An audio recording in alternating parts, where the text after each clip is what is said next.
Ladies and gentlemen, boys and girls, children of all ages, welcome to another episode of Friends of the Squared Circle, where I'm your host, Crander Q, aka my real name.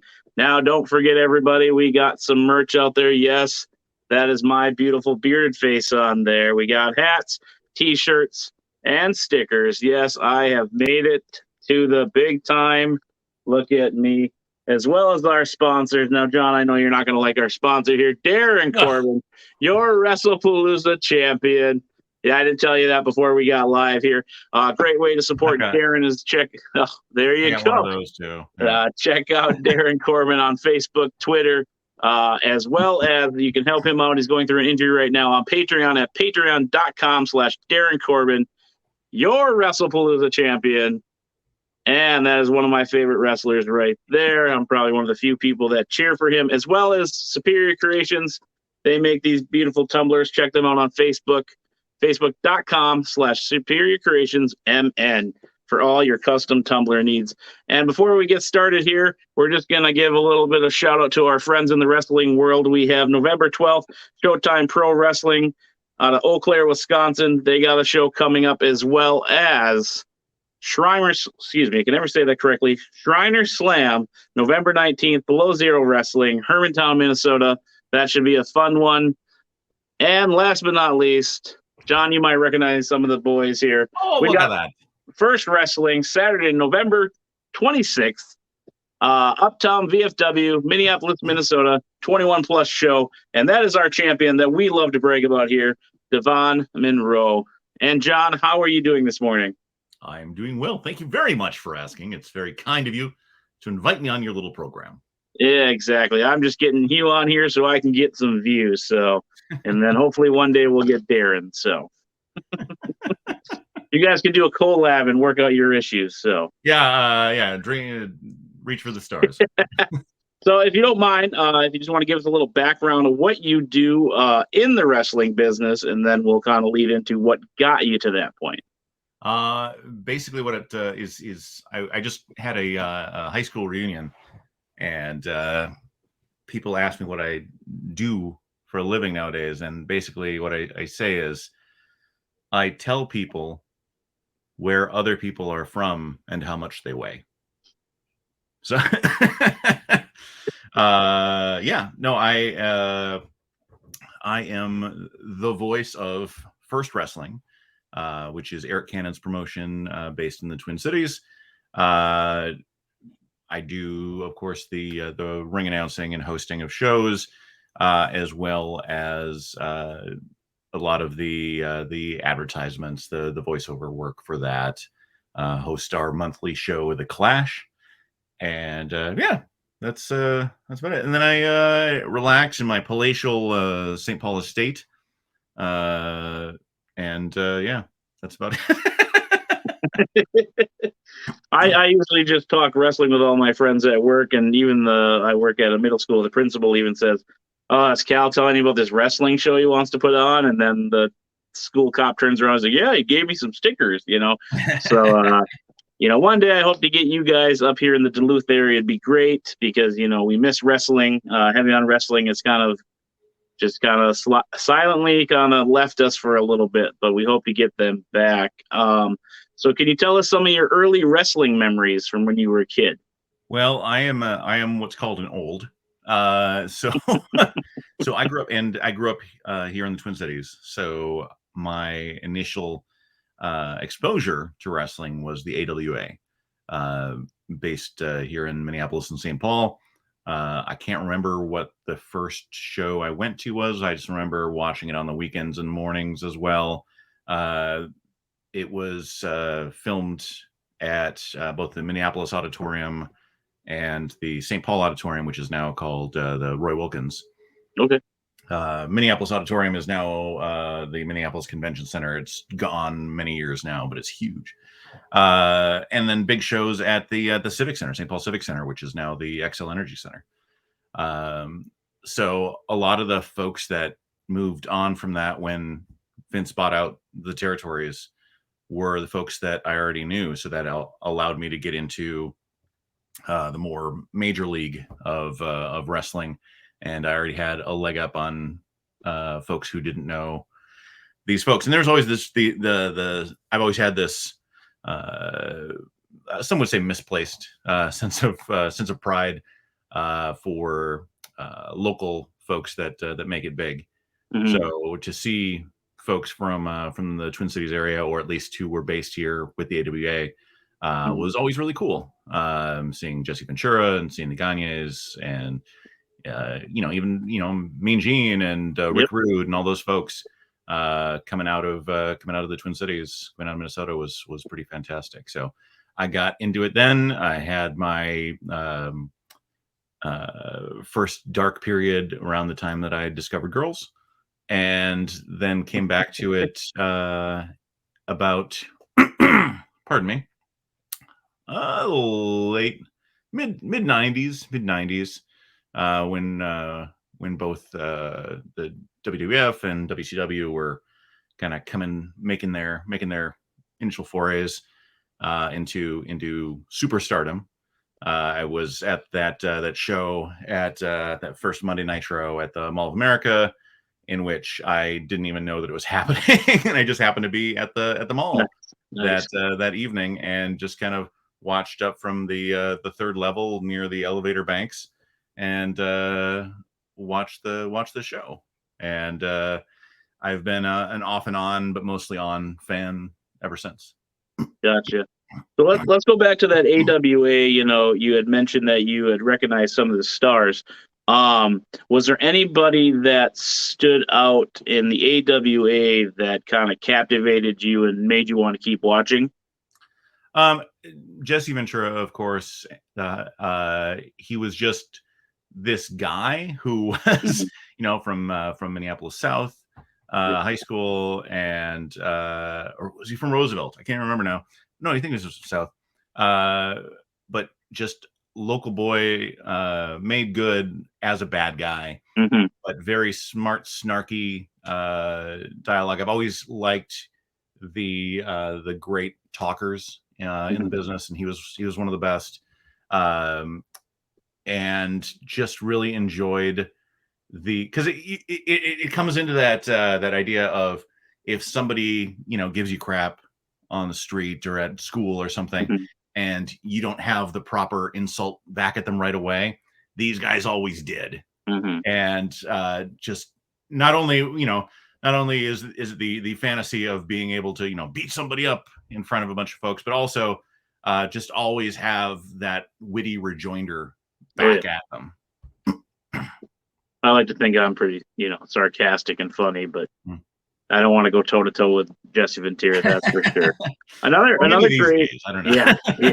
know. I know, like down there as well. They, like you mentioned, Rick Rude, the Henning boys, Eric Bischoff was kind of circling around there. The Road Warriors were up from, living in the mean streets of Chicago and stuff. I mean, just I don't know if I want to use the word kettle pot, but just so many Hall of Famers during that time. I Mhm. mean, and being able to say, wow, they're from my home city and state, or Mhm. just a mile up the road is just exciting. Yeah.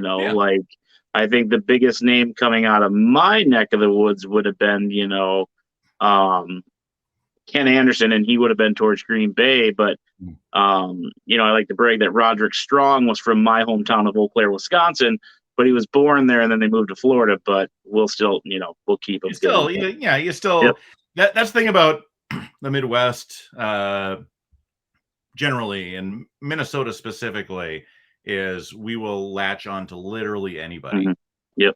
no matter if they left because they hate Hmm. us, Yep. or if they just left to bigger, better things, or if they just left as children. Hmm. Uh, it's just there's that pride of, well, we as a collective community must have had something to do with their success. Yep. It was And something in whether the or not that's water. the case, who knows? Something in the water. So then those stars went to WWF. You said you kind of had a leg up on the competition there. Did you still continue to follow Jesse in his WWF days, or did you gravitate to someone else? Now, this is No, where I was yeah. introduced to Kurt Hennig, so we'll keep it on the Minnesota boys, and I liked Kurt Hennig back in the day. But back to you. Anything about? Jesse, mean, that I mean, he was moving into more of his commentary mhm, by then, so you couldn't avoid him if you wanted to. mhm, He was just one of the great heel commentators, and but another one that the one that really kind of got the first outsider, as it were, that really I became a fan of when in the WWF as well. In it, sorry, I've been no, you're good. my I'm good at talking. It's almost like He my is. job. He's very good at talking people. I is Roddy Piper. Oh, okay. Yep. He became kind of my one favorite wrestler. Mhm, I dug him. I thought he was his all of his little scripted and unscripted bits were great. Again, he was the guy that couldn't necessarily beat the other guys up with his mhm, fists, but certainly with his words. yep. And the whole Piper's Pit segments were fantastic, and just him being able to, if even if he wasn't as technically gifted or as large, strong as a lot of these other folks he was going up against, he could certainly beat him with words, and that was super interesting and entertaining to me. Yeah. As soon as you mentioned Piper, I just hear that little laugh that he would do into the mic, and gave me chills. R.I.P. Rowdy Piper. I was fortunate enough to meet him up at one of the legendary shows that they had at Red Cliff, and I just remember he was so cordial with all of his fans. And then he kind of wanted to recruit my buddy Bob to be a wrestler. That's a shout out to Bob, who always gets asked if he's a professional wrestler. I get it once in a while just because I'm always at shows, and I'm like, no, I don't have the body for that. But thank you for thinking I could do it. Um, but yeah, super cool guy. And I remember hearing a story with talking with the promoter Dave.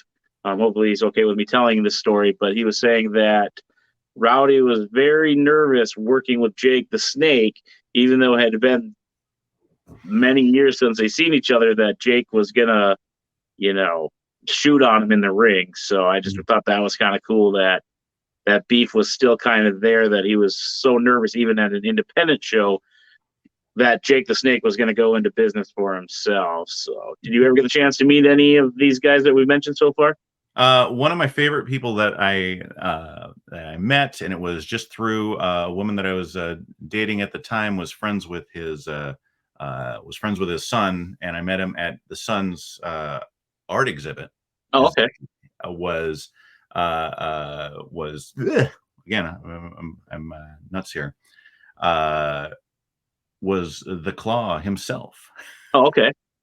and just uh, meeting Jim Rashke, and just having seen him on TV, and just he looks like a crazed lunatic, and running around with this, Yeah. uh, and when I met him, he was just the sweetest older gentleman Hmm. you could imagine. He was a substitute math teacher Oh, okay. up north. And just he had that kind of persona of it's like, well, yeah, how are you? It's very nice to meet you. Did it?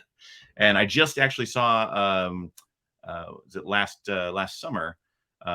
There's a documentary that his son did on him called The Claw Oh, that okay. was playing some of the film festivals. That Nice. is pretty fantastic. I definitely have to check that out. He actually did a play about about 10, 15 years ago that my friend Joseph Scrimshaw was in at the Minnesota History Theater, Okay. that that was about his life and growing up, and in the wrestling business, where he played himself, and Joseph and a couple other actors played everyone else. So Nice. he just kind of this man in his 60s or 70s, pretending that he was in his early 20s again, and he had this, even though his body is bruised and beat up from all these years in the ring, and just Hmm. the fact of getting older, uh, he had this twinkle in his eye of these stories that he was telling, and these people that looked nothing like Mm-hmm.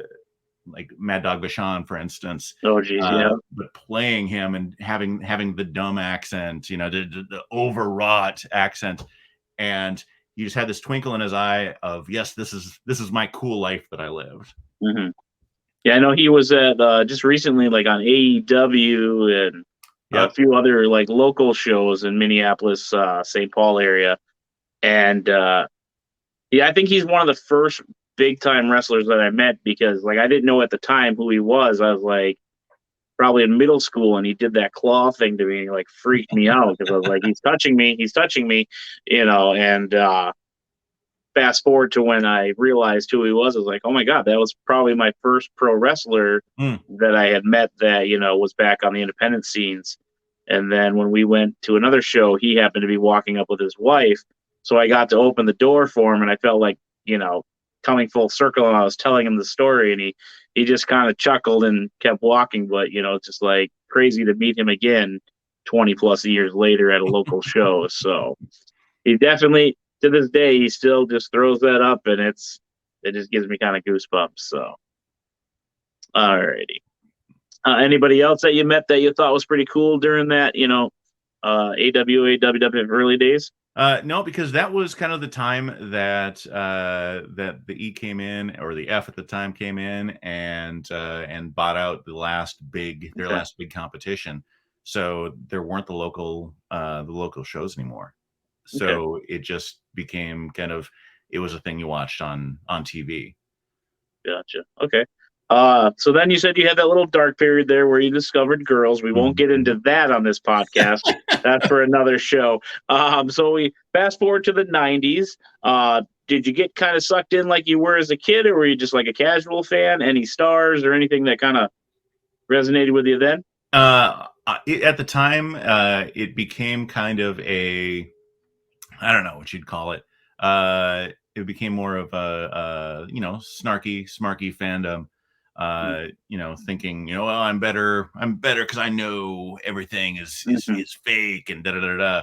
And wait, so we watched it very. Wrestling's fake? I put quote Stop marks the camera. on it. Stop the camera. Quote marks. Yeah.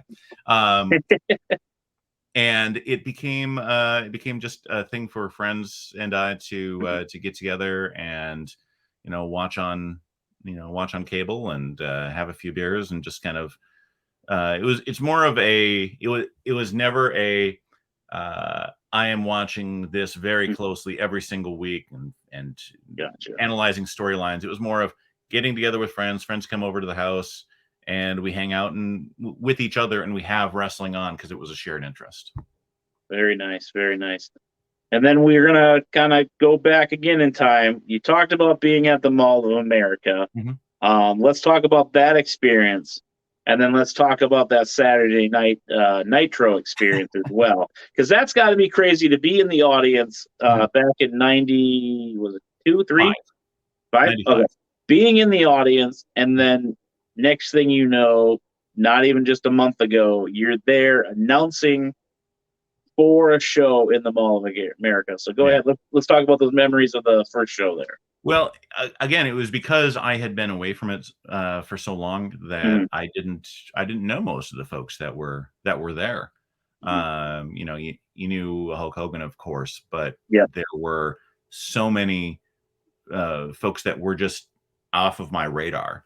So I came in, and again, not knowing that it was happening, I just happened to be at the mall that evening, and I think I was going to the Lego store, which I still do because that's what I do. And just being there, being around all of these fans, some of whom were obviously very, very into it, some of whom were just kind of like, oh, there's a thing we should go to and check it out. Yeah. And so it was big and it was electric, and it was just the first real big spectacle that I had seen at the mall. And it was a little kick in the pants to, oh yeah, I used to love this stuff, and started watching off and on again, and then kind of grew into watching, getting, like I was saying, getting together every week.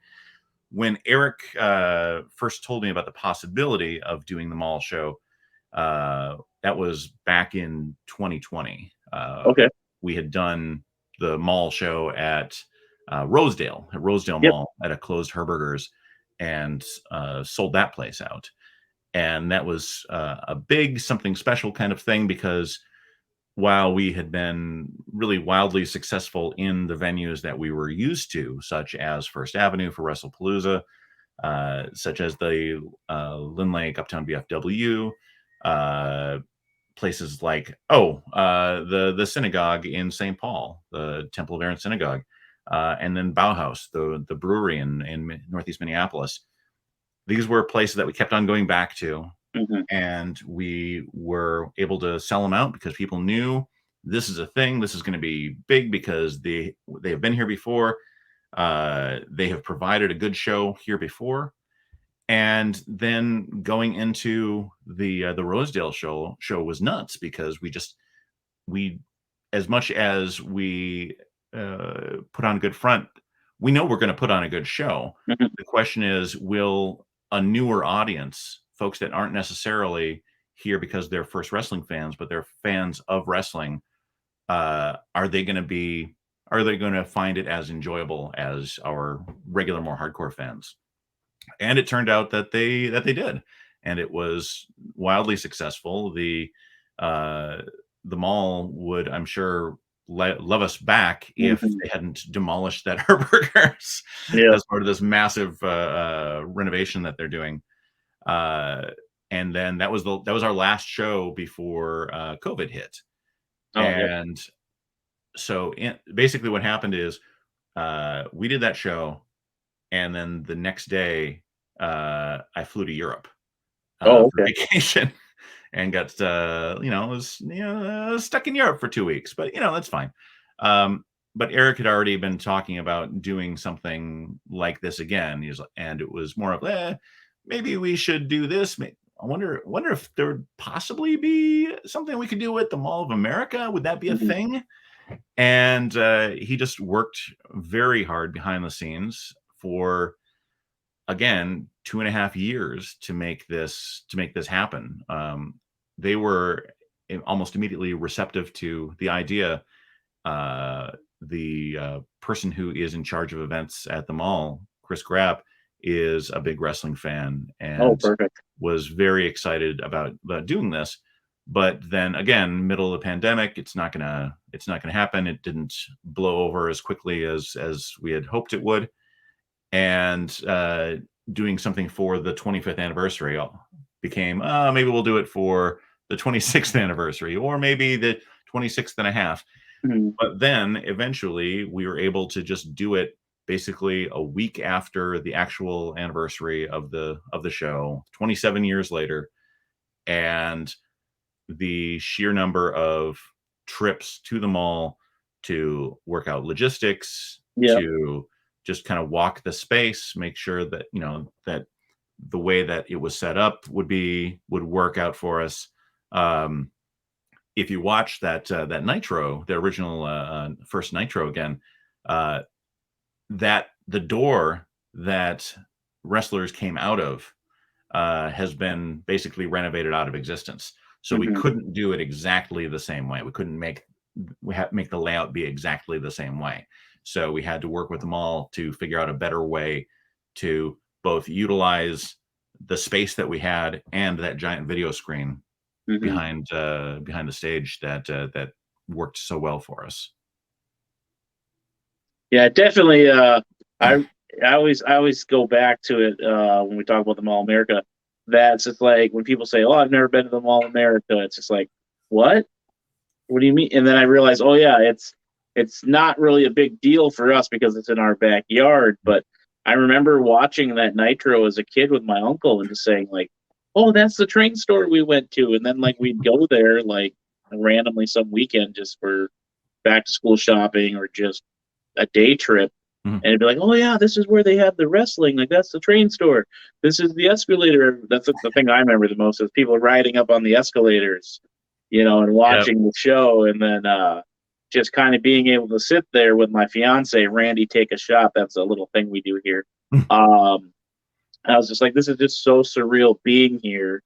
It wasn't like overwhelming feelings, but it was just kind of cool. And then I was so happy for everybody, like Eric, Darren, got to talk to Rob about it.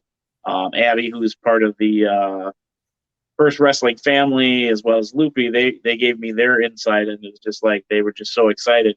Granted, they weren't even born when the first one happened, but damn kids. But yeah. it was just so exciting just to see everybody, relish in those moments. And then in a previous episode, we had Rob Page on. He was telling us about how he's one of only a few refs that ref that event, and how there was like 4 or 5 people that had been on like the first wrestling show, and then they were on that spectacle, and just so many intertwinings. And I don't want to give too many spoilers away. Granted, it happened a couple months ago, but we all know what happened with our WrestlePalooza champion there. So, but you bought a shirt. You bought a shirt, and that was great. That nice was probably little, smack in the back from Jerry Lynn. So. Yeah, uncalled for. Uncalled for. I'm a Darren fan, true and true. I love Eric Cannon. Hopefully, get those boys on here. I know they're super busy with everything they got going, but Saturday Night Nitro, huge success, trending everywhere. I remember when those people were like posting like wrestling's 25th anniversary or 27th anniversary. I was writing, well, you can see it at the Mall American, and I post the link for the show, and people are like, are you serious? I was like, yeah, it's happening. Like, I got, a little bit of a social media high because everybody was commenting on a few of my posts. Like, well, I didn't put the dang show on, but, I feel like a celebrity telling everybody that it's coming back. So it was really, really cool to have so many people that were traveled for it. Yep. There's a lot of our regular fans that we see at the VFW, that we see at the synagogue, that we see at First Avenue. But there were a whole bunch of folks that we had never seen before, that we'd never seen at a First Wrestling show before. There were folks, I know there were folks from Florida and from California and from Arizona, beyond just the folks that came up from, drove up from various places in the Midwest, St. Louis and Chicago, Milwaukee, Madison, Fargo and Sioux Falls. There were so many people that just kind of wanted to be part of this as a spectacle, as a and I use the word, I don't know if it's a bit hyperbolically, but it was a historic event. It was the first time that someone had done something like that at the mall, or at any real mall, for 27 years. There have been shows in malls, but nothing to that size and that scope, with those kind of folks that were able to visit, that were able to perform on the show. It was just a lot of fun to be a part of and put on what we think was a pretty great show for the folks who, again, had never seen us before. And if they live in another state, they're, maybe never going to see us again. But there were a lot of folks that I noticed when the original post was made by the Mall of America that this was going to happen, that were like, oh, let's go to this, let's check this out. A lot of just the comments on the Facebook post were tagging other people, and again, people that I had never seen before, that I'm not familiar with. And it's not like I know every one of the 1,000 people that comes to First Avenue, but I know a lot of them, and I know a lot of their names, I know a lot of their faces, because I'm staring directly at them. And a lot of the folks have, they're in that same spot every single time for 20 WrestlePaloozas. And it just, it became a bigger thing than I think we even imagined. We thought, oh yeah, we can probably sell this out. And Golden Circle tickets were gone in literal seconds. Yeah, I was fortunate enough to get some of those. So Nice. Yeah, it was pretty shocking. They added some seating so we could do some more tickets because we had sold out so quickly, and that was without announcing anyone. yeah, And there were just standing room only tickets up on the third and fourth level remaining when we finally announced our first person. That was going to be Orange Cassidy, and all of a sudden it's like, whoa, they're gone. yeah, yeah. What's crazy too is like I remember like it's like all right, they say they go on sale at 10, and I was on the site like right at like 9:58, ready to hit add to cart. Well, then like my coworker came in. I'm like, hey, hold on a second, and I told myself because the fiance Randy take a shot. Like she doesn't like the standing ones so much because it is a few hours. Where me, it's fine. I've done it in the past. I've been to so many.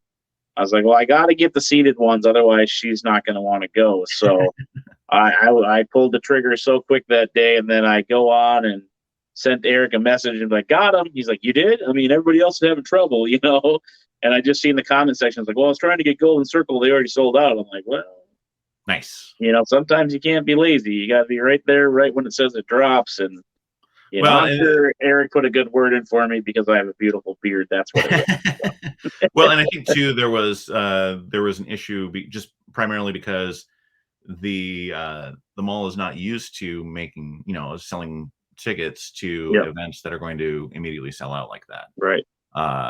They don't they use the Nickelodeon Universe sales site, which is the park, the theme park in the center of the mall, which normally you buy wristbands or tickets for the park in there, and they're not used to that many people at once trying to buy tickets. So I know they made some investments in upgrading their infrastructure. See, Eric Cannon is just making the world a better place. Look at that.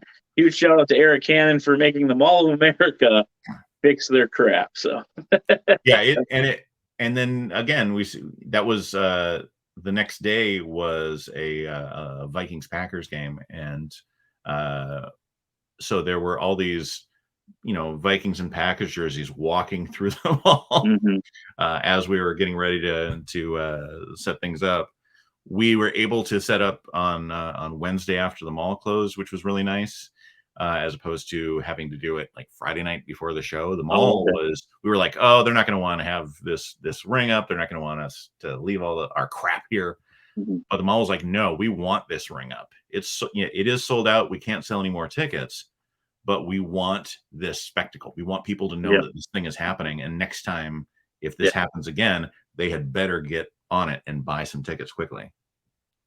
Definitely. I hope there is a next time, because I would love to go, because the Fan Fest as well. We won't dive too much into that, but I really would have loved to go to that Fan Fest. There's a few people on that list that I didn't get a chance to meet per se, but I mean, I'm sure they'll be back because they are friends of First Wrestling. But yeah, I would definitely love for another show to be there. Even get closer than I was, but I was third row, because we got there later because she doesn't like to get there super early. But my only complaint about the show was we had put our poster and stuff down on our seats. And this is the first time it's ever happened anywhere I've gone where we got up and we ran to the bathroom real quick, and we come back and someone's literally sitting on our posters. Oh, geez. And I'm like, did you guys move our posters? And he's like, oh, were these your seat? I was like, yeah, our stuff is all here. Like our jackets, our posters, like we didn't leave the fanny packs, but we're just like, yeah, this is our stuff. And they're like, it seems pretty obvious, but people are often oblivious. Because I even talked to the bar guy, because he was like right next to us, like, are we good to go to run to the bathroom? Yeah, you should be fine. Seems like a friendly crowd. And like we put all our stuff there and we come back and there's two people sitting on our posters, so yeah, I was like, okay, well, I got to be either find a new seat, because I'm guaranteed this spot, so I don't know where he was supposed to sit, but it's not like I need to call an adult to help me get my seat back, but it's just like, hey pal. Well, and again, that's the weird difference between doing one of our regular shows at First Avenue or at the VFW is Whereas there are new fans every time. Yep. The vast majority of the folks that are there have been to one or more or Mm-hmm. all of our shows in the past, and it becomes a family, Yep. and it becomes, people watch out for each other. I have not heard of anything untoward that was not dealt with. Yep. There was one time that, for instance, there was some, creepy weirdo that was being creepy and weird to some women who, one of whom just texted me and was like, "Is there anything you can do with this person?" And it was like, "Yes." Tap a First Avenue guy Yep. on the shoulder, point at this person, and they just kind of zoom, came up behind him, waited for a second, saw them being creepy, and escorted them immediately out, because the days of pro wrestling and independent pro wrestling being this kind of gross Mm-hmm. male only thing, and, oh, look, girls are here, kind of Yeah. crap that existed in the past. I'd like to say they're over, but they're obviously not, but they should be over. Mm-hmm. And we do our best to deal with any of that sort of thing. And luckily, just because of more of the self-policing that comes from the same people seeing the same people every time, Mm-hmm. Yeah. we have fewer problems than a lot of different shows do. Yeah, and that's one thing about First Wrestling that I absolutely love is that it's for everyone. You Mhm. get the haha, you get the kind of borderline, the extreme matches, you get the technical, you get the high flying, you get the drag queens, you get the burlesque, you get the music, which is, a whole nother this, and this. And Yeah. I absolutely love it. Like me and the fiance have been watching Randy Take a Shot, the RuPaul drag show, and it just, Mhm. I think it's because we were watching the drag performers from First Wrestling, and Mhm. it's the coolest spectacle. I love RuPaul because of the stupid little jokes that they make, but like I just, that was the first show I had taken Amy to. Randy Take a Shot was the Pride show, Your friend's and gonna she die of absolutely, alcohol poisoning if you continue to mention your fiance here. yeah, It's yeah. terrible. That's my goal, is because I will send this once it's on YouTube to You're a Randy. murderer. Yep, Oh. and he will literally critique every little thing I say in a fun way. He's definitely a dick, but we love Randy. But yeah, so yeah. Anywho, but yeah, that was the first show we had went to together, and she Okay. thought it was great. And I was like, this is kind of a different take on wrestling. Hopefully, she likes it, and she always says she likes it because she gets to drink. So Yeah, it's so First Wrestling actually started back in 2007, okay. and there were a number of shows at First Avenue that they drew okay for an Hmm. independent show, but it was always, here's an off night that First Avenue has open, and Eric was able to fill it with mostly local folks. Hmm. Um, and then in late 2012, he gave me a call and invited me to dinner, and we sat down and he laid out his idea for what became WrestlePalooza, Hmm. and just the whole idea of, you know everybody I know, likes at least one of those things. A Yep. lot of people like pro wrestling, a lot of people like burlesque, a lot of people like music. Everybody I know likes at least one of those things. Yep. Most people I know like two of those things. But the really cool people are the ones that like all three of those things. And if they don't Yep. like them yet, we're going to make them like them. We're going to put a bunch of really cool stuff in their faces, Yep. and they're going to appreciate it. And it sounds like a threat, but it's more of, we're going to showcase something really cool. And Hmm. if you don't like it yet, or if you don't know that you like it yet, we're at least going to make sure that you Yep. give this a chance. You know, putting the music that we started off with was a lot of like faster punk stuff. Yep. We've moved on and expanded that a little bit. When we did the pre-Pride party back in 2021, we added drag to the burlesque mix, and it does a good thing. It does two good things to the audience. Number one is it brings in people Yep. who have no idea about wrestling, but they know Sweet Pea, they know Diva Rose, they know some of these burlesque artists and drag queens, and they're going to come to see them because they're much like you see a lot of the same people at all sorts of independent wrestling shows around the cities. You also see the same people at a lot of the burlesque shows and a lot of the drag shows around the cities. And they have fans that they bring to their events, and they do a lot of weird events too. And sometimes we're just the weird ones comparatively. And what it also does is it forces out a lot of the, I'm not supposed to swear on this, right? So Yeah, a that's lot a of real word, but you can let it fly. a lot of the people that we don't necessarily want at our shows. If you're going to be a homophobic asshat, if you are going to be a racist scumbag, if you're going to be anything other than welcoming to the folks that we have on our show, which are a lot of the same people that are the fans. So if you're going to be rude to the people that are in the show, you're going to be rude to people that are like them, that are in the audience. And we don't need those folks. We sell out First Avenue every time. We sell out the VFW every time. There are people that want tickets that are not going to be rude.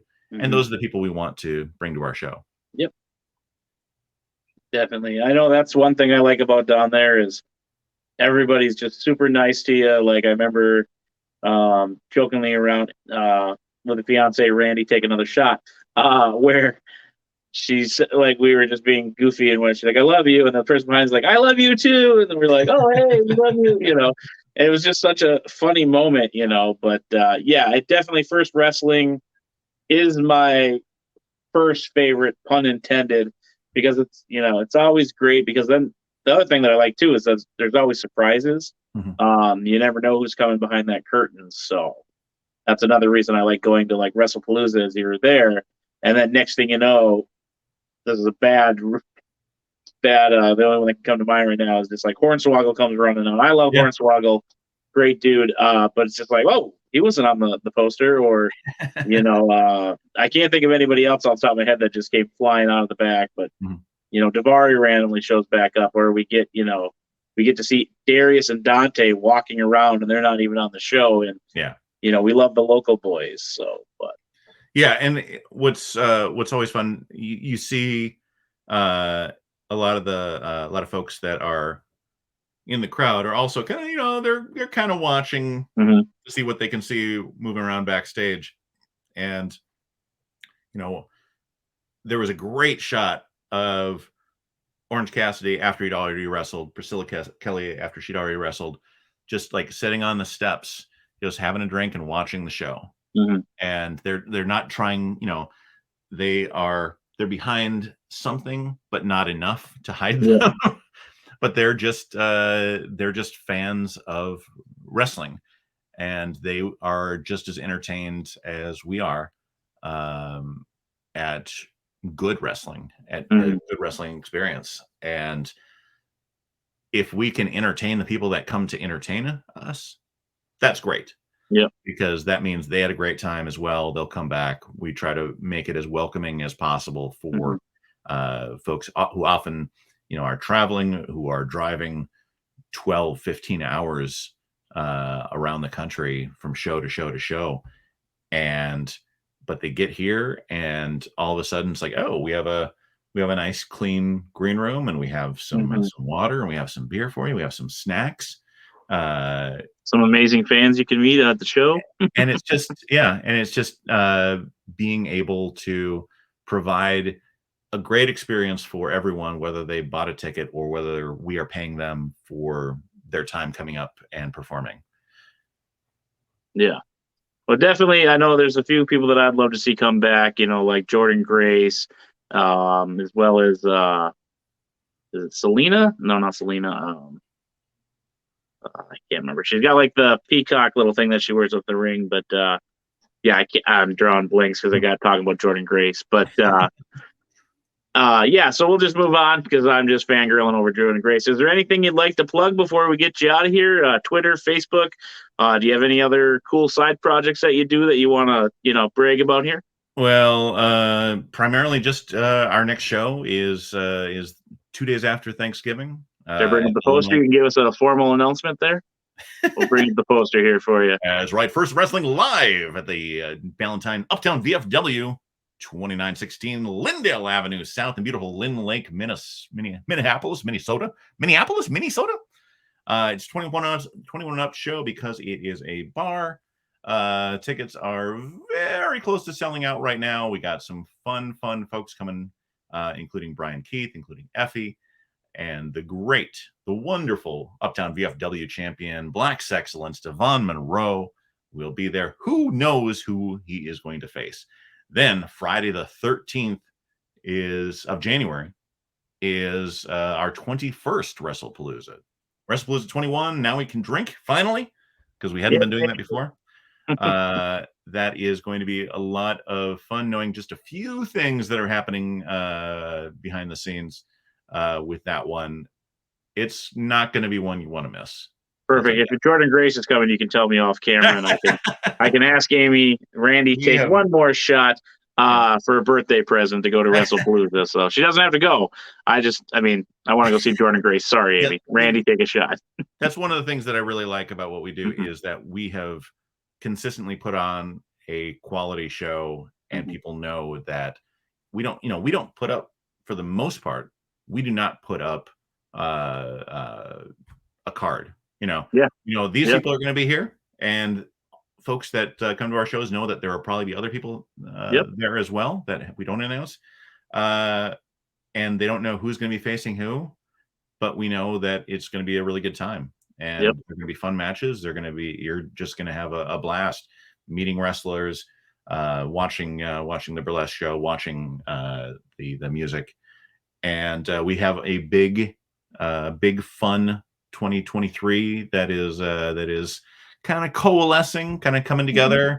A lot more outdoor shows that we did this past year, traveling around the Twin Cities, different breweries. We have a lot of little secrets that we are working on and hoping that everybody is going to enjoy. As for me, I'm on Twitter for now, at John Maddening, Instagram at John.Maddening. I don't know why. And Facebook at Yes That John Maddening. I can get those links from you, and I can put those in the description and the YouTube.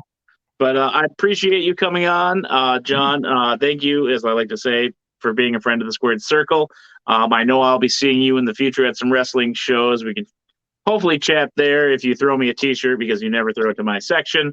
I'm just getting out some of the self-loathing things here for you.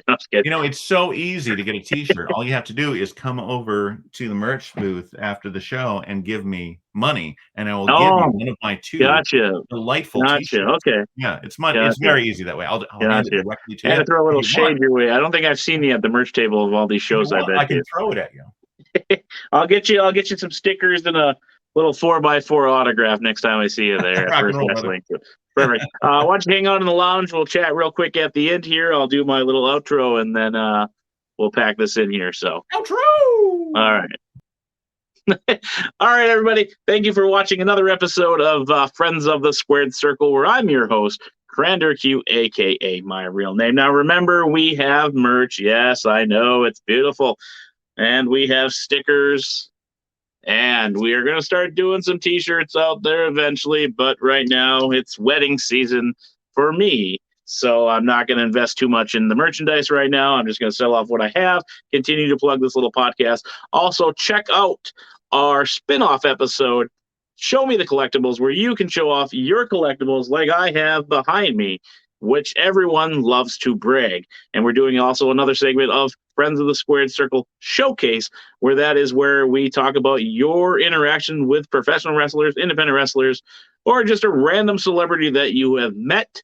As well as with the showcase, we're going to do a little trivia if we have two guests on, where we will battle for a prize, possibly a custom tumbler from our sponsors, Superior Creations. You can find them on Facebook at Superior Creations MN with Facebook. Sorry, that's facebook.com/Superior Creations. And as well, check out our other sponsor, Darren Corbin, on Patreon, patreon.com/Darren Corbin. And as always, it's your boy, Crander Q, out.